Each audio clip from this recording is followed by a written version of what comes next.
Hello everyone, मैं दीक्षा। स्वागत है आपका आपके अपने यूट्यूब चैनल में। आज का हमारा टॉपिक है आरबीआई के बारे में कि अभी हाल ही में आरबीआई के नए गवर्नर की नियुक्ति हुई है। इसके संदर्भ में हमारा ये आज का टॉपिक है। इस टॉपिक में उन सभी बिंदुओं को लिया गया है जिससे आपके एग्ज़ाम में क्वेश्चन पूछे जाते हैं, चाहे आपका प्री का पेपर हो या मेंस का पेपर हो, तो इससे आपका एक क्वेश्चन आएगा ही आएगा, क्योंकि करंट अफेयर है। करंट अफेयर के संदर्भ में इनकी नियुक्ति हुई है। और दूसरा ये कि आरबीआई से रिलेटेड इनके कार्यों, स्थापना, उद्देश्य से रिलेटेड भी कभी ना कभी प्रत्येक एग्जाम में क्वेश्चन पूछे जाते हैं। तो हमारा टारगेट है कि आपको इस टॉपिक के अंतर्गत इस तरीके से इस टॉपिक को कवर कराना, ताकि आपके किसी भी एग्ज़ाम में इससे जो क्वेश्चन बने वो सभी एक ही वीडियो से कवर हो जाए। तो हमारा ये टॉपिक है, इसके संदर्भ में सबसे पहले बात करेंगे कि ये जो टॉपिक हमारा आता है वो आता है जीएस पेपर 3 के अंतर्गत है, यानी कि भारतीय अर्थव्यवस्था से संबंधित है। अब आता है कि इसके मुख्य बिंदु के बारे में बात कर लेते हैं, जैसे कि चर्चा में क्यों है, सबसे पहले ये देखेंगे। फिर आरबीआई के नए गवर्नर के बारे में जानेंगे कि इनकी क्या मुख्य स्पेशलिटी है इसके बारे में। फिर इन्होंने किसका स्थान लिया है इसके बारे में जानेंगे कि यानी कि अभी जैसे ये वर्तमान में बनाए गए हैं, तो इसके पहले आज जैसे कि आज 11 दिसंबर को इनका कार्यकाल मतलब कि नियुक्ति लेंगे, और इनका जो पहले के जो गवर्नर रहे हैं वह आज पद त्याग करेंगे। तो इनके कौन रहे थे जो अभी पद त्याग कर रहे हैं, और कौन है जो नया स्थान ले रहे हैं, तो इनके बारे में जानेंगे। आरबीआई के गवर्नर की नियुक्ति कैसे की जाती है, इस प्रक्रिया को भी समझेंगे। आरबीआई के बारे में जानेंगे, आरबीआई का इतिहास जानेंगे, आरबीआई के उद्देश्य, संरचना, कार्य और आरबीआई के द्वारा कौन कौन सी रिपोर्ट प्रकाशित की जाती हैं, इन सब के बारे में इस वीडियो के अंतर्गत पूरा एनालिसिस करेंगे। चलिए तो शुरू करते हैं। सबसे पहले कि चर्चा में क्यों है। तो चर्चा में क्यों है इसके अंतर्गत देखा जाए तो हाल ही में राजस्व सचिव संजय मल्होत्रा को आरबीआई के भारतीय रिजर्व बैंक के 26वें गवर्नर के रूप में नियुक्त किया गया है, जिसके कारण ये चर्चा का विषय है। चलिए तो जानते हैं कि आरबीआई के नए गवर्नर के बारे में। आरबीआई के जो नए गवर्नर हैं इनका जो कार्यकाल होगा वो 3 साल का होगा। कब से? 11 दिसंबर यानी कि आज से ये शुरू होगा और 3 साल तक के लिए इनका कार्यकाल होगा। ये देश के 26वें गवर्नर होंगे और इनके बारे में इनकी मतलब कि इनकी कौन कौन सी ये डिग्री हासिल किए हैं और ये कौन है, इनके बारे में थोड़ा ओवरव्यू जान लेते हैं कि ये जो है वह राजस्थान कैडर के 1990 बैच के भारतीय प्रशासनिक सेवा यानी कि आईएएस अधिकारी हैं। तो ये क्या है? ये 1990 बैच के आईएएस अधिकारी हैं और इनका जो कार्यकाल है वो 3 साल रहेगा, यानी कि 11 दिसंबर यानी कि आज से शुरू होकर 3 साल तक रहेंगे। और इन्होंने भारतीय प्रौद्योगिकी संस्थान आईआईटी कानपुर से कंप्यूटर बैंक में विज्ञान में स्नातक और अमेरिका के प्रिंसटन विश्वविद्यालय से सार्वजनिक नीति में मास्टर डिग्री हासिल की है।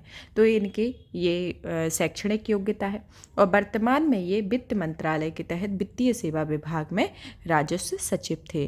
तो इनके अंतर्गत इनकी ये प्रमुख विशेषताएं आती हैं कि ये की क्या शैक्षणिक योग्यता रही और ये अभी तक किस पद पर रहे, तो इसके अंतर्गत आता है। अब आता है हम जानेंगे कि ये किसका स्थान लेंगे, तो इनके बारे में जान लेते हैं कि अभी तक जो आरबीआई के गवर्नर रहे थे वह शक्तिकांत दास थे। तो इन्हें आरबीआई के निवर्तमान गवर्नर शक्तिकांत दास है, जिनका आज फेयरवेल है और आज ये अपने पद से इस्तीफा देंगे और यहाँ ये जो संजय मल्होत्रा हैं ये इस पर पद पर पदोन्नति करेंगे, यानी कि पद पर नियुक्त होंगे। इनके द्वारा कहा गया है, मतलब कि इनका एक जो स्टेटमेंट दिया गया है इनके जो इनका मतलब कि जब तक ये पद पर रहे उनके संदर्भ में एक स्टेटमेंट दिया गया है कि इन्होंने कहा है कि वृद्धि मुद्रास्फीति संतुलन को बहाल करना केंद्रीय बैंक के समक्ष सबसे महत्वपूर्ण कार्य है। यानी कि वृद्धि और मुद्रास्फीति का संतुलन, जिस तरीके से वृद्धि होती है और जिस तरीके से इन्फ्लेशन बढ़ता है, उन बीच में अगर एक संतुलन बना लिया जाए तो वो एक केंद्रीय बैंक का महत्वपूर्ण कार्य होता है। और इनकी अध्यक्षता में बताया, अभी तक देखा जाए तो जो आरबीआई के द्वारा मौद्रिक नीति समिति की जो रिपोर्ट जारी की जाती है मौद्रिक नीति की, उन शक्तिकांत दास की अध्यक्षता में समिति की रिपोर्ट आई हुई थी।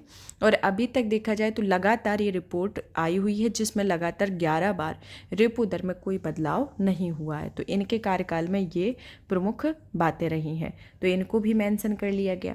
अब आते हैं कि आरबीआई के गवर्नर की आखिर नियुक्ति कैसे की जाती है इसके बारे में। तो आरबीआई के गवर्नर की नियुक्ति के बारे में बात की जाए तो केंद्र सरकार भारतीय रिजर्व बैंक अधिनियम 1934 के प्रावधानों के तहत भारत के केंद्रीय बैंक में प्रमुख नियुक्ति करते हैं। तो किसके द्वारा नियुक्ति की जाती है? यह भारतीय रिजर्व बैंक अधिनियम 1934 के प्रावधानों के तहत इसमें भारत के केंद्रीय बैंक के प्रमुख की नियुक्ति की जाती है। इनकी नियुक्ति जो है वह प्रधानमंत्री की अध्यक्षता वाली कैबिनेट की नियुक्ति समिति के द्वारा की जाती है और यह वित्त मंत्रालय में वित्तीय सेवा विभाग योग्यता, अनुभव और उपयुक्तता के आधार पर उम्मीदवारों को शॉर्टलिस्ट किया जाता है और इसमें विशेषज्ञ, नौकरशाह, अर्थशास्त्री साथ ही विभिन्न स्रोत भी सिफारिशें मांगते हैं। तो आरबीआई की जो नियुक्ति की जाती है इसके अंदर में अंतर्गत आते हैं और इनमें आरबीआई अधिनियम में विशिष्ट विस्तृत पात्रता मानदंड का उल्लेख नहीं किया गया है, बल्कि सरकार अर्थशास्त्र, बैंकिंग, वित्त या सार्वजनिक प्रशासन में विशेषज्ञता रखने वाले व्यक्तियों पर विचार करती है। तो जब आरबीआई की नियुक्ति की जाती है यानी कि आरबीआई के गवर्नर की नियुक्ति की जाती है तो इन प्रमुख बिंदुओं को ध्यान रखा जाता है। कौन कौन से? पहला तो ये कि इनकी नियुक्ति किसके द्वारा की जाती है? आरबीआई अधिनियम 1934 के प्रावधानों के तहत। और किन के द्वारा की जाती है? यह पीएम की अध्यक्षता में कैबिनेट समिति नियुक्ति की जाती है, उनके द्वारा की जाती है। और यह है इसमें जो शॉर्ट लिस्ट कौन करता है? वित्त मंत्रालय का वित्तीय सेवा विभाग, जो योग्यता, अनुभव और उपयुक्तता के आधार पर उम्मीदवारों को शॉर्ट लिस्ट करता है और इसमें विशेषज्ञ, नौकरशाह, अर्थशास्त्री साथ ही विभिन्न स्रोत की सिफारिशें इसमें मांगते हैं। और इसमें यह है कि मतलब कि कोई मानदंड निर्धारित नहीं किया गया है आरबीआई अधिनियम में। इसमें सरकार अर्थशास्त्र, बैंकिंग, वित्त, सार्वजनिक प्रशासन में विशेषज्ञता वाले व्यक्तियों पर विचार करती है। तो ये इनकी खासियत होती है। तो इस तरीके से इनकी नियुक्ति होती है और इस तरीके की खासियत रखने वाले व्यक्ति को ही आरबीआई के गवर्नर के तौर पर नियुक्ति किया जाता है। अब आता है कि आरबीआई के बारे में जान लेते हैं जिस तरीके से आपके क्वेश्चन बनते हैं, क्योंकि अगर आपका करंट में टॉपिक है तो प्रत्येक टॉपिक से आपके क्वेश्चन आएंगे। जरूरी नहीं है कि अगर नियुक्ति से रिलेटेड आया तो नियुक्ति के अंतर्गत जितने भी टॉपिक आते हैं उन सब से आपका किसी से भी एक से क्वेश्चन पूछ लेता है, क्योंकि डायरेक्ट तो आजकल क्वेश्चन पूछे नहीं जाते हैं, इनडायरेक्ट ही पूछे जाते हैं। तो अगर आप इस टॉपिक को पूरा पढ़ लेते हैं तो आपका जहाँ से भी क्वेश्चन आएगा तो आपके क्वेश्चन सही हो जाएंगे, चाहे आपका प्री हो या मेंस हो। आरबीआई के बारे में देखा जाए तो आरबीआई भारतीय रिजर्व बैंक भारत का एक केंद्रीय बैंक है। इसका स्वामित्व जो है वह केंद्रीय वित्त मंत्रालय के पास होता है। यह भारतीय बैंकिंग प्रणाली के विनिमय के साथ साथ भारतीय अर्थव्यवस्था में धन की आपूर्ति को नियंत्रित करने और उससे जारी रखने और बनाए रखने के लिए जिम्मेदार होता है। तो पहला तो ये केंद्रीय बैंक है, इसका जो स्वामित्व होता है वित्त मंत्रालय के पास होता है और एक बैंकिंग प्रणाली के विनिमय के साथ साथ भारतीय अर्थव्यवस्था में धन की आपूर्ति को नियंत्रित करने, जारी रखने और बनाए रखने के लिए जिम्मेदार होता है। तो ये आरबीआई के बारे में होता है। अब आता है कि आरबीआई के इतिहास के बारे में जानते हैं। तो आरबीआई के इतिहास के संदर्भ में देखा जाए तो सर्वप्रथम हिल्टन यंग आयोग ने भारत के केंद्रीय बैंक की सिफारिश की थी। कब की गई थी? 1926 में हिल्टन यंग आयोग के द्वारा इस केंद्रीय बैंक की सिफारिश की गई थी। 1934 में आके केंद्रीय विधायिका द्वारा रिजर्व बैंक ऑफ इंडिया अधिनियम को पारित किया गया था। फिर यही प्रक्रिया आगे चली तो 1935 में कोलकाता में भारतीय रिजर्व बैंक की स्थापना की गई। तो सर्वप्रथम क्या हुआ? 1926 की ओर आते हैं तो उस टाइम पे हिल्टन यंग आयोग बना था जिसने केंद्रीय बैंक की सिफारिश की। फिर आते हैं 1934 की ओर, तब उस टाइम पर केंद्रीय विधायिका द्वारा आरबीआई अधिनियम पारित किया गया। फिर 1935 में आके कोलकाता में आरबीआई की स्थापना की गई और 1937 में यही प्रक्रिया जो चली जिसे मुंबई में स्थानांतरित कर दिया गया और 1949 में आरबीआई स्वामित्व में राष्ट्रीयकरण कर दिया गया, यानी कि आरबीआई का राष्ट्रीयकरण 1949 में कर दिया गया। तो इसकी शुरुआत कब से होती है? 1926 में हिल्टन यंग आयोग आया जिसमें इसकी सिफारिश की। 1934 में केंद्रीय विधायिका द्वारा प्रस्ताव पारित किया। 1935 में कोलकाता में भारतीय रिजर्व बैंक की स्थापना हुई और 1937 में आके आरबीआई को मुंबई में स्थानांतरित किया गया और 1949 में इसका राष्ट्रीयकरण कर दिया गया। तो इसके अंतर्गत ये प्रमुख आरबीआई के इतिहास ये रहा है। अब आते हैं हम नेक्स्ट टॉपिक की ओर, आरबीआई की उद्देश्य के बारे में। तो आरबीआई के उद्देश्यों की ओर चलते हैं तो इसमें पहला तो आता है मूल्य स्थिरता के बारे में। पहला उद्देश्य होता है मूल्य स्थिरता के संदर्भ में कि मतलब कि विकास के उद्देश्यों में ध्यान रखते हुए मूल्य स्थिरता सुनिश्चित करना है, यानी कि विकास संबंधी जो भी उद्देश्य हैं तो जिस तरीके से उसमें मूल्य में एक स्थिरता को देखते हो उसको सुनिश्चित करने के लिए इसका प्रमुख ऑब्जेक्ट है। मुद्रा के विनिमय यानी कि बैंक नोटों में निर्गमन के लिए परिसंचरण को विनियमित विनियमित करने के लिए मुद्रा का विनिमय से इसका प्रमुख उद्देश्य है। ऋण और मुद्रा प्रणाली होना इसका प्रमुख उद्देश्य है कि देश की ऋण और मुद्रा प्रणाली को विनियमित करना होता है। विदेशी भंडार, जिसमें कि मौद्रिक स्थिरता सुनिश्चित करने के लिए विदेशी भंडार इसमें बनाए रखना होता है, तो इसके अंतर्गत आता है। तो इसके प्रमुख उद्देश्य होते हैं। तो कौन कौन से उद्देश्य होते हैं? पहला आता है मूल्य स्थिरता, दूसरा मुद्रा विनिमय, तीसरा ऋण और मुद्रा प्रणाली, चौथा विदेशी मुद्रा भंडार। तो इसके प्रमुख उद्देश्य आते हैं। अब आते हैं आरबीआई की संरचना के बारे में बात कर लेते हैं कि आरबीआई की संरचना किस तरीके की होती है, यानी कि आरबीआई में कौन कौन से अधिकारी होते हैं। तो आरबीआई की संरचना के अंतर्गत देखा जाए तो आरबीआई में भारतीय रिजर्व बैंक का एक निर्देशक मंडल होता है, जिसमें टोटल 21 सदस्य होते हैं। मतलब कि 21 सदस्य का एक मंडल बना होता है, जिसे निदेशक मंडल कहा जाता है, जिसमें टोटल 21 सदस्य होते हैं।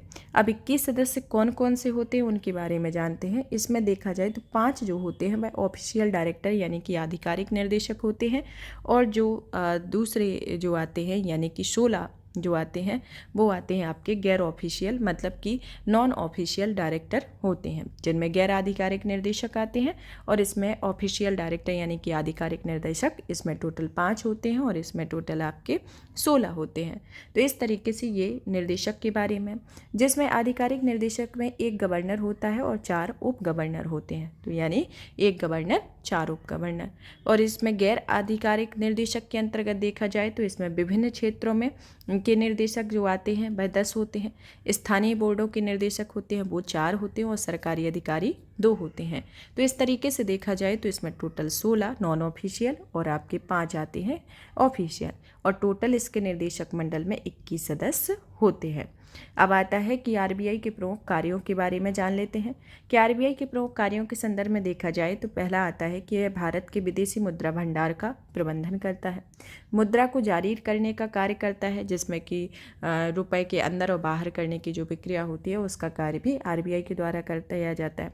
भारत में विकास संबंधी कार्य, जैसे कि आपका वित्तीय कार्य हो या समावेशी कार्य हो, किसी भी कार्य से संबंध हो, तो यह विकास संबंधी कार्य किए जाते हैं।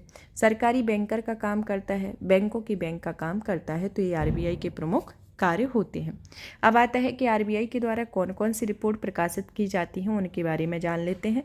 तो आरबीआई के द्वारा पहली तो वित्तीय स्थिरता रिपोर्ट यानी कि एफएसआर को जारी किया जाता है। दूसरी मौद्रिक नीति समिति रिपोर्ट, मौद्रिक नीति रिपोर्ट जारी की जाती है। तीसरी वित्तीय समीक्षा रिपोर्ट जारी की जाती है। तो ये आरबीआई के द्वारा कितनी रिपोर्टें जारी की जाती है? टोटल 3, एफएसआर, एमपीआर और एफआरपी। इस तरीके से देखा जाए तो इसमें टोटल 3 रिपोर्टें जारी की जाती हैं।